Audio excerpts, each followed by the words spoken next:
안녕하세요. 드라마의 찐시민 남자 리뷰어즈입니다.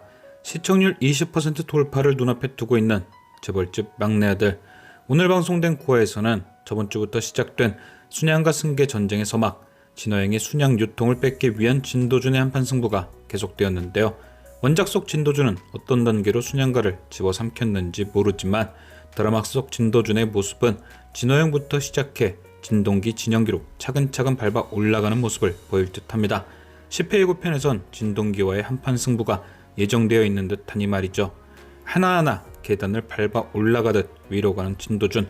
과연 진화영과의 첫 승부는 누구의 승리로 끝날 것인지 9회 리뷰 시작합니다. 지난 8회 진양철은 여러가지 사항을 감안해 순양가의 승계 구조를 장작 우선주의에서 능력 우선주의로 변화시킵니다. 그리고 그에 따른 순양가 지배구조도 변화를 맞이하죠. 진영기 진동기에겐 순양의 핵심 계열사를, 그리고 진화영에겐 IMF 이후 부채가 많아진 계열사를 묶어 떼어줍니다.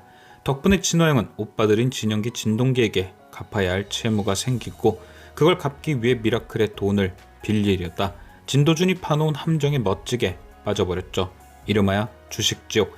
주식의 초짜인 진화영의 심리를 이용한 완벽한 계획. 적게 먹게 해서 맛을 보게 한 다음 주식이 아니면 해결이 안 될 상황을 만들어 놓고 모든 걸 쏟아버리게 한다. 결국 진화영은 자신이 미라클의 담보로 맡긴 순양백화점 지분을 찾기 위해 진도준의 계획대로 백화점 공금에까지 손을 대 주식을 하고 하룻밤 꿈같은 현실에 빠지게 됩니다. 하지만 진화영의 욕심은 화를 불렀죠. 조금만 더 순양백화점의 재무이사 임상무의 만료에도 불구하고 적절한 시기에 털지 못했기 때문에 마이너스 98%라는 하락을 맞이합니다. 즉 알거지가 된 것이죠. 당장 대금을 치러야 할 협력 업체들의 돈도 지급하지 못하고 말입니다. 그리고 이 타이밍에 진도준은 두 번째 작전을 개시합니다. 바로 진화영이 주식을 하려고 융통한 회사 공금에 대해 횡령죄로 검찰에 제보를 한 것. 하지만 진도준의 이 제보는 말 그대로 진화영을 감옥에 보내기 위해선 아니었습니다. 진화영이 횡령죄로 수사를 받게 되고 공지에 몰리게 되면 횡령한 공금을 채워넣기 위해 또 돈을 빌리게 될 테고, 그때 원하는 만큼의 순양 백화점 지분을 더 뺏기 위한 하나의 장치였던 거죠. 역시나 예상대로 진화영은 빵꾸난 공금을 채우기 위해 여기저기 돈을 빌리기 시작합니다. 그리고 미라클도 예외는 아니었죠. 한번 돈을 빌려본 경험이 있으니 가장 먼저 찾아온 진화영. 미라클의 오세현은 진화영의 사정을 듣고 순순히 돈을 빌려주려 합니다. 단 이번에도 역시 순양 백화점의 지분 25%를 요구하죠. 본래 계획이 이것이었으니까요. 하지만 진화영은 아주 바보가 아니었습니다. 기존에 빌린 4천억에 대한 담보도 특약에 의해 이미 날아간 마당에 추가로 25%까지 뺏긴다면 그건 경영권을 내놓는 것과 마찬가지기에 자리를 박차고 일어나죠. 또한 때마침 만난 진도준에게도 사정을 해봤지만 직접 계획을 짠 진도준이 그 부탁을 들어줄 리 만무했습니다. 되려 시간이 지나면 그 값도 못 받는다는 협박을 했죠. 자존심이 팍상한 진화영은 두 번째로 진동기를 찾아갑니다. 하지만 진동기 역시 순순히 돈을 내줄 것처럼 굴다가 결국엔 진화영의 순양 백화점 지분을 요구합니다. 어딜 가도 결국 지분을 내놓고 경영권에서 밀리는 절박한 상황. 진화영은 지푸라기라도 잡겠다는 심정으로 진양철의 바짓가랑이를 붙잡고 매달려 보지만 철저히 심판임을 자처하는 진양철은 고명딸의 부탁을 단칼에 거절하죠. 결국 모든 걸 포기하고 멘탈이 부서지기 시작한 진화영. 이때 그녀 앞에 구세주가 나타납니다. 바로 모연민. 그녀는 진화영에게 현재 횡령죄를 수사하는 검사가 진도준과 대학 동창이란 사실을 흘립니다. 즉 서민영에게 횡령에 대한 제보를 한 것이 진도준임을 우회적으로 알려준 것.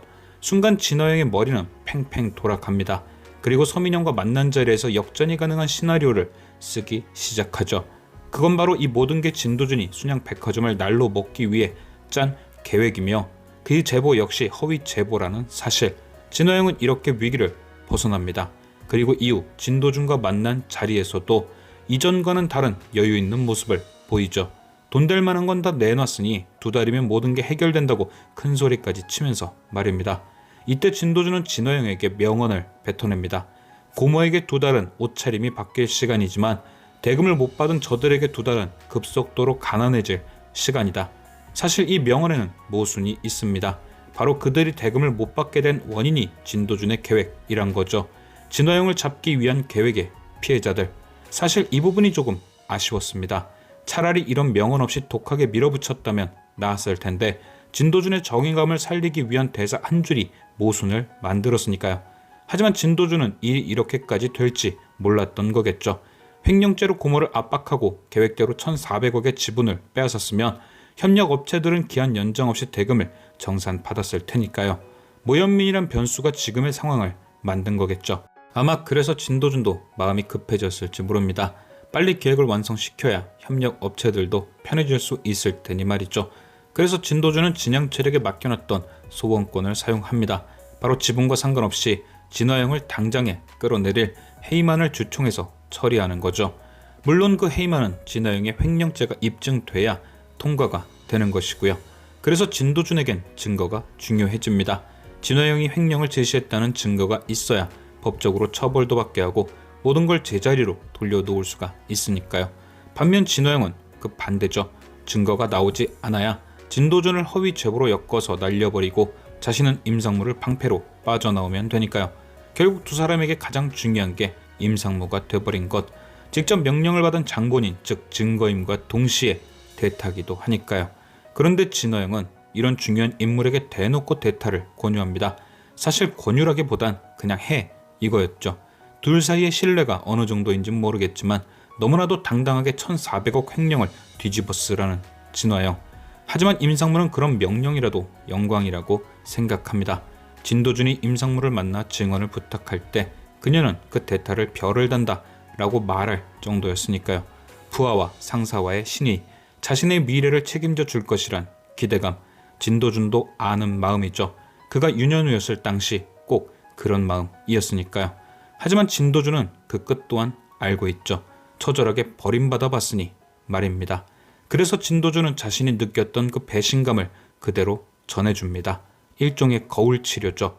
자신과 똑같은 상황에 놓인 사람에게 그 끝을 알려주고 신의라 믿었던 그것이 사실은 자신을 배신하는 일이었던 걸 알려주는 일.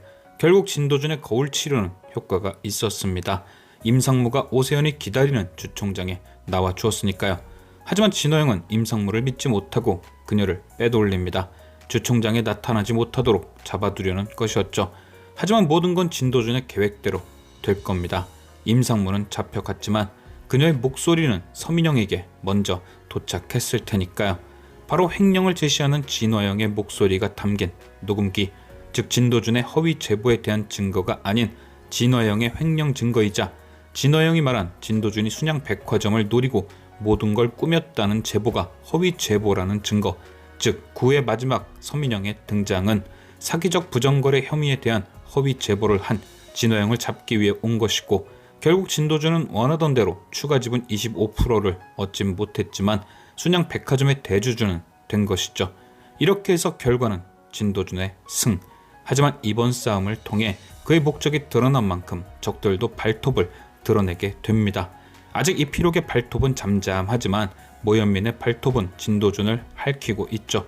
10회 예고편 속에 등장한 현성일보의 기사, 뉴테이터 테크놀로지 주가 조작 진도준 관련설, 누가 봐도 모현민이 시작한 음모임에 틀림없는 거죠. 과연 본격적으로 시작된 모현민의 공격을 진도준은 어떻게 빠져나갈 것인지, 지금까지 시청해주신 여러분께 감사드리며 리뷰어제는 또 다른 리뷰로 돌아오겠습니다.